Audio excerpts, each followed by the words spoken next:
Tay, totoo bang may multo sa kusina? Huwag kang ngang magpapaniwala sa mga multo-multo na yan. Di yan totoo. Ganun po ba? Sino bang may sabi sa'yo niyan? Si Yaya po. Lumayas na tayo dito, anak. Bakit po? Wala tayong yaya.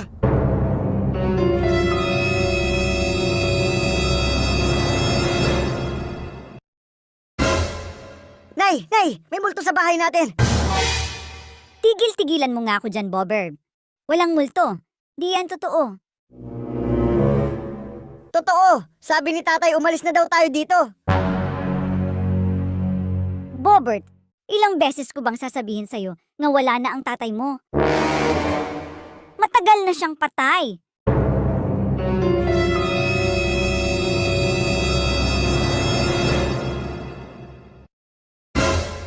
Hello? Babe, tulungan mo kami. Minumulto yung bahay namin. Anong ibig mong sabihin? Una si Yaya. Tapos si Papa. Nakakatakot na bahay namin, babe. Pwede bang dyan muna kami sa inyo tumira? Oo naman. Mahal kita, babe, at di kita pababayaan.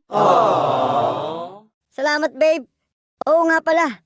Kasama ko din si nanay. Babe, patagal nang patay ang nanay mo.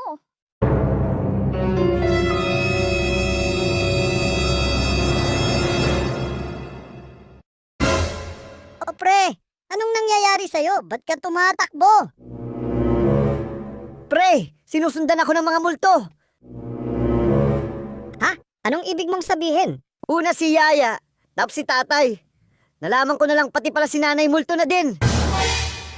Ganun ba? Huwag kang mag-alala, pre. Sigurado akong di ka na masusundan dito ng mga multo.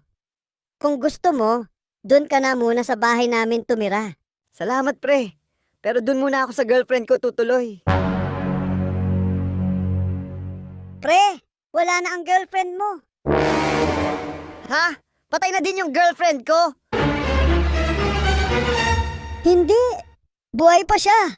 Pinagpalit ka lang niya sa iba. Ha? Ah